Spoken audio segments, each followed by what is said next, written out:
Of course, Nqobile Madlala is in Inanda, and that is where President Cyril Ramaphosa, at least in KwaZulu-Natal, was to just assess the devastation of KwaZulu-Natal and to let the people of KwaZulu-Natal know that government is making sure that they're dealing with the situation and that relief is on the way. Of course, we did mention, as you heard from that bite from the Finance Minister, that the relief amount of R1 billion will be in the province on Tuesday. Well, let's just speak to our reporter, Nqobile Madlala. A very good morning to you, Nqobile, and you are in Inanda. I see you are holding an umbrella, which then speaks to the fact that rain has started coming down in that province, but it is not harsh, is it?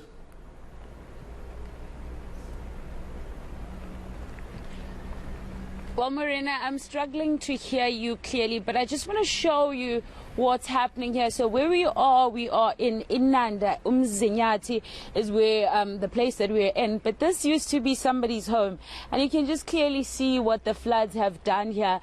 We've spoken to some of the people that are locals here, and they're saying a lot of people have had to leave the area, but essentially they were here renting, and the owner had to come back as well and try to save whatever she could save out of these cottages. But we are hearing that a lot of people then are safe and sound. They've had to move to another area, but essentially these are all or some of their belongings that are still left here, and you can just see the water literally just ravaged through this area, bringing everything that was coming around with Umzinyati, the river, coming through here with all the dirt, as you can see, dragging it into people's houses, and some of it of course is broken at this point, but you can just see the extent of the damage that we have been seeing across KZN. I mean, just like what we saw yesterday, they were talking about the fact that there was a lot that was dragged down the river. The same thing, I mean, we can see also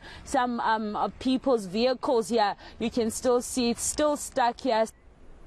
Just up the road though, there is a house that is broken on the side there. You can see that it went through it. The neighbors here that are still here, they were saying that the river was over the bridge all the way out, and so a lot of them also had to suffer the consequences of the water that went inside their homes. But mostly the people that were here obviously were affected, and therefore they needed to be displaced. And some of them just talking about how hard it was to try and help them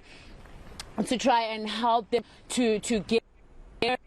The lady that we were speaking to, who had to rush to work, says it was something that she had never ever seen before. Apparently this river used to be quite a really quiet river, they say. They say it wasn't that big at all, and I mean they grew up here and they'd never seen something like this, so for them it was something very new. But as you go down this river going into this community, you find that some of the roads even also are experiencing the similar situation that we saw Nqobile, where the rocks from the mountain started pulling into the road, and therefore blockading many of the roads here. So it's quite difficult to maneuver as you drive the area, but you can just see the amount of water that is still, I mean, it still remains some bits as puddles here, but it just dragged all the dirt from the top straight into here, and of course displacing some of the people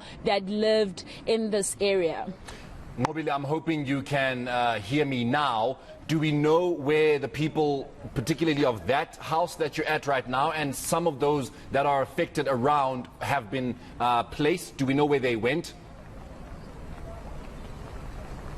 Well, from what we heard from the neighbors here, and of course she was also in a rush to get to work, they're saying to us there are some areas here where people have decided to accommodate them. So they haven't really gone to areas like the hall, which had been put aside for disaster, but at this point they've gone and lived in other people's houses, and that's where they are being accommodated at this point. And we're told that at least they had a chance to see that there was a bit of there was more water that was coming through, so they had a little bit more time to be able to bring the furniture out.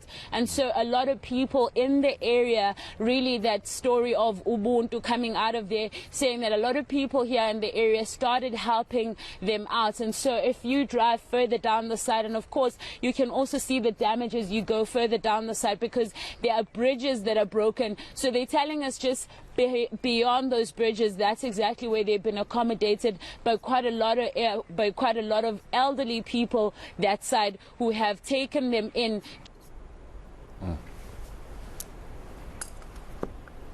All right, of course. The lady just saying that she was very devastated.